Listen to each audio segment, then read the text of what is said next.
옛날 옛적 한 마을에 이스마엘이라는 영리한 청년이 살고 있었습니다. 이스마엘은 그저 평범한 농부였지만 항상 깊이 있는 질문을 던지며 마을 사람들에게 놀라움을 주곤 했습니다. 그는 세상을 이해하고 삶의 의미를 찾기 위해 늘 고민했고 사람들은 그를 철학자 농부가 부르곤 했습니다. 이스마엘은 어느 날 시장에 나가 채소를 팔고 있었습니다. 그러던 중 갑작스러운 폭풍우가 몰아치기 시작했습니다.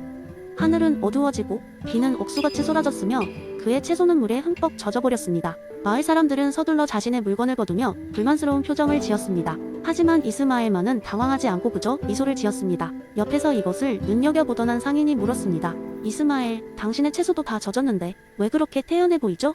다른 사람들은 모두 걱정스러워하고 있잖소. 이스마엘은 상인의 질문에 잠시 생각하더니 이렇게 대답했습니다. 나는 채소가 젖는 것 자체를 통제할 수 없지만 그에 대한 나의 반응은 통제할 수 있지요. 폭우는 내게 닥친 불가항력적인 사건일 뿐 내가 어떻게 받아들이고 행동하느냐가 더 중요합니다. 상인은 그의 말에 고개를 갸웃댔다. 하지만 채소가 다 망가지면 손해가 큰데 그걸 어떻게 단순하게 받아들일 수 있습니까? 이스마엘은 빙그레 웃으며 말했다. 그렇기에 더욱 신중한 해석이 필요합니다. 이 폭우를 기회로 삼을 수도 있습니다.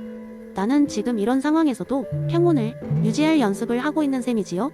그리고 젖은 채소로 무엇을 할 수 있을지 생각해볼 또 다른 기회이기도 하고요.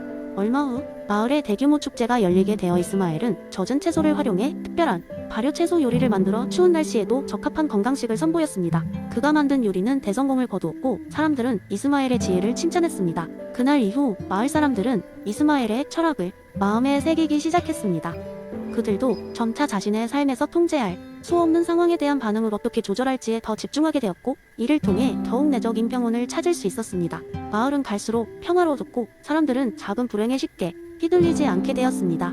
이스마엘의 이야기는 훗날 다른 마을에도 전해지며 많은 사람들에게 내적 평온의 중요성을 깨닫게 하는 메시지가 되었습니다. 그의 가르침은 에픽테토스의 내적 평온의 원칙과 맞닿아 있었으며 사람들은 더 이상 외부의 사건에 이일비하지 않고 내적인 평화와 행복을 추구하며 살게 되었습니다. 그리고 이스마엘은 그저 웃으며 자신이 마을에 남긴 내적인 철학이 널리 퍼지는 것을 기쁘게 지켜보았습니다. 두 번째 이야기, 옛날 옛적 그리스의 작은 마을에는 알렉산드로스라는 한 젊은이가 살고 있었습니다. 그는 매일같이 무거운 마음으로 일어나 하루를 시작했습니다. 알렉산드로스는 항상 더 많은 것을 원했습니다. 더 많은 돈, 더 많은 친구, 그리고 더 많은 즐거움. 하지만 이상하게도 그가 원하던 것들을 얻으면 얻을수록 마음속의 빈자리는 더 커져갔습니다. 어느 날 알렉산드로스는 그의 머릿속을 뒤흔드는 질문의 답을 찾기 위해 여행을 떠나기로 결심했습니다. 그가 찾아간 곳은 에피쿠로스의 정원이었습니다.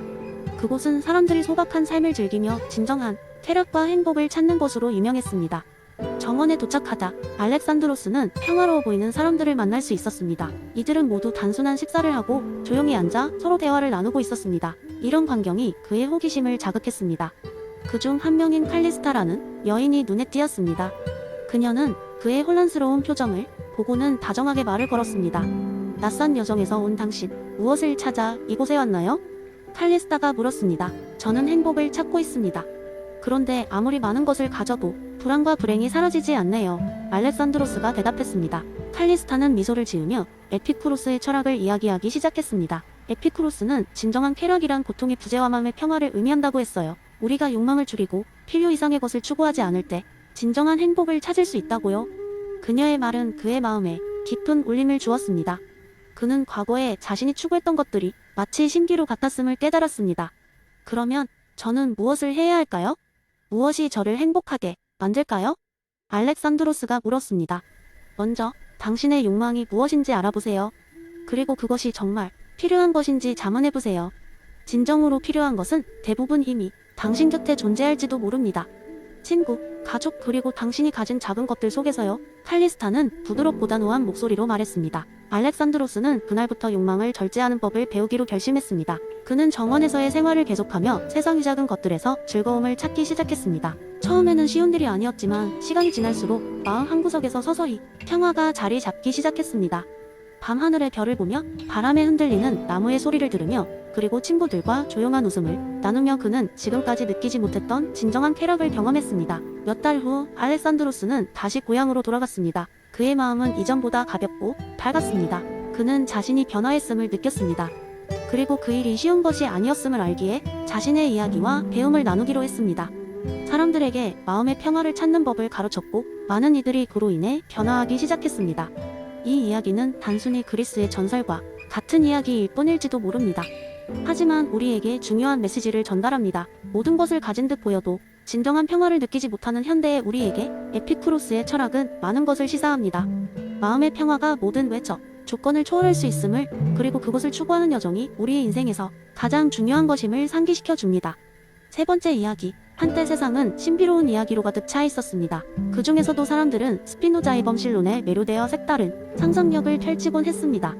긴 여정을 떠나기 전 장작불 앞에 둘러앉아 있던 사람들은 이 경이로운 이야기의 세계로 빠져들었습니다. 옛날 옛적 신성한 에메랄드 숲의 가장 깊은 곳에는 지혜로운 늙은 거북이 태온이 살고 있었습니다. 그는 숲의 모든 생명체에게 배우고 가르치는 존재로 숲의 균형을 유지하는데 필수적이었지요. 태온은 단지 오랜 세월을 살았기 때문만이 아니라 모든 것을 연결하여 보는 능력 때문에 지혜로웠습니다. 어느 날 젊은 여행자 엘레나는 세상에 존재하는 모든 것의 비밀을 찾고자 숲을 지나고 있었습니다. 그녀는 이야기에 들리던 신성한 에메랄드 숲이 모든 해답을 가진다고 믿었고 천천히 태온을 찾아 나섰습니다. 위대한 태온님, 세상의 본질은 무엇입니까? 엘레나는 숲의 중심에 있는 작은 호숫가에 앉아 묻습니다. 태온은 조용히 그녀를 쳐다보며 미소를 지었습니다. 엘레나, 세상은 하나의 커다란 책과 같단다. 모든 것은 연결되어 있고 그 속에 신이 존재하지. 엘레나는 태온의 말을 이해하기 어려웠습니다. 하지만 저는 신이 하늘 위에 따로 존재한다고 배웠어요. 그렇다면 어떻게 자연과 신이 하나일 수 있나요? 태온은 작은 연못을 가리키며 말했습니다. 이 연못을 보렴. 물속에는 하늘의 반영이 있지. 그렇지만 하늘은 연못에서 시작되지 않는다. 연못이 없더라도 하늘은 저 멀리 존재하지. 하지만 연못이 있고 그 안에 하늘이 반영됨으로써 너는 하늘을 더 가까이 볼 수 있게 되는 거야. 자연도 마찬가지란다. 엘레나는 잠시 생각에 잠기더니 다시 질문했습니다. 그래서 자연의 법칙을 통해 신의 이름을 이해할 수 있다는 것이군요. 그럼 모든 것에는 의미가 있는 건가요? 태오는 고개를 끄덕였습니다. 그렇단다. 모든 돌멩이, 바람결, 그리고 나뭇잎 하나하나가 신의 이야기를 속삭이고 있지. 중요한 것은 그 속내를 들여다보려는 너의 마음이란다. 이야기의 끝에서 엘레나는 고개를 끄덕이며 깊은 깨달음을 얻었습니다. 그녀는 더 이상 대답을 찾기 위해 멀리 떠돌 필요 없이 자연과 하나가 되어 그 안에 모든 해답이 있음을 이해하게 되었습니다. 숲을 빠져나올 때쯤 엘레나는 이제 신은 결코 멀리 있지 않음을, 우리가 자연과 함께 호흡하는 순간순간에 현존한다는 것을 알게 되었습니다. 시간이 흘러 엘레나는 이야기를 전하는 현자가 되어 자연과 신, 그리고 인간의 깊은 연관성을 세상에 전파하게 됩니다. 그녀의 이야기는 사람들에게 스피노자가 말한 범실론의 깊이를 전하며 모두가 자연이라는 책을 읽고 그들의 삶 속에서 신의 존재를 느낄 수 있도록 공유했습니다. 네 번째 이야기. 한 마을에 조라는 이름이 호기심 많은 소년이 살았어요. 조는 항상 세상의 모든 것들이 어떻게 시작되었는지 알고 싶어 했고 학문과 지식을 향한 그의 갈망은 끝이 없었죠. 어느 날 그는 철학의 중요성에 대해 듣고는 도서관에서 철학책들을 찾기 시작했어요. 그렇게 책장을 뒤지다가 존 로크의 철학에 대해 알게 되었어요. 백지상태라는 개념을 처음 접했을 때 존은 이 말을 글자 그대로 받아들였어요. 그날 밤 존은 자신의 방에 앉아 이런저런 생각을 정리하다가 흥미로운 아이디어를 떠올리게 되었어요. 만약 내가 진짜 백지로 시작한다면 정말 어떤 것도 될 수 있을까? 그는 이 생각을 실험해보기로 결심했죠. 그래서 친구들과 같이 마을에서 가장 큰 공터에 모여 각자 여러 가지 경험을 계획해서 직접 경험하기로 했어요. 경험의 종류는 정말 다양했답니다. 춤을 배우는 것부터 시작해서 이상한 음식 먹어보기, 시골 농장에 가서 가축 돌보기, 친구들과 즉흥적으로 연극을 만들어 공연해보는 것까지. 조와 친구들은 정말 놀라운 경험들을 쌓으며 마치 스스로 백지였던 것처럼 새로운 자신들을 만들어가기 시작했어요. 그 과정에서 예전엔 상상도 못했던 새로운 재능을 발견하기도 했고 실수도 경험했어요. 어떤 친구는 자신이 왕년의 다음 슈퍼스타가 될 거라고 믿게 되었고, 또 어떤 친구는 무대 공포증을 경험하며 무언가 새로운, 즉 희극 배우가 될 것을 결심했죠. 하루는 조와 친구들이 마을 일과수원에서 일손을 도와주기로 했어요. 그곳에서 나무를 심고 자라나는 과정을 직접 경험하면서 자연스럽게 로크의 이론에 대해 이야기하게 되었어요. 조는 말했죠.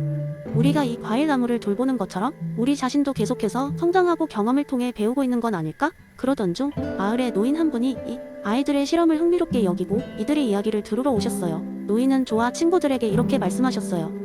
여러분의 이야기를 듣고 보니 나는 마치 조금 젊어진 기분이에요. 로크의 백지 상태는 우리가 일생을 통해 계속해서 새로울 수 있다는 걸 상기시켜주는 것 같군요. 그러면서 노인은 매일이 새로운 백지와 같고 어떤 경험이든지 할 수 있다고 생각하니 하루하루가 기대된다고 덧붙였어요. 그의 말에 조와 친구들은 고개를 끄덕이며 동의했죠. 그리고 그날 밤 존은 이렇게 일기를 썼습니다. 오늘 좀 더 백지에 가까워진 것 같아. 무언가 될 수도 있고 또 아무것도 아닐 수도 있어. 하지만 중요한 건 시도하는 거야. 이렇게 조와 친구들의 작은 실험은 그들이 백지와 같은 마음가짐으로 계속해서 다양한 경험을 쌓아가며 성장할 수 있다는 믿음을 심어주게 되었어요. 경험을 통해 배운다는 루크의 철학은 아이들의 삶 속에서 실현되었고, 그들은 매일매일 조금씩 더 새로운 자신을 그려 나가게 되었답니다.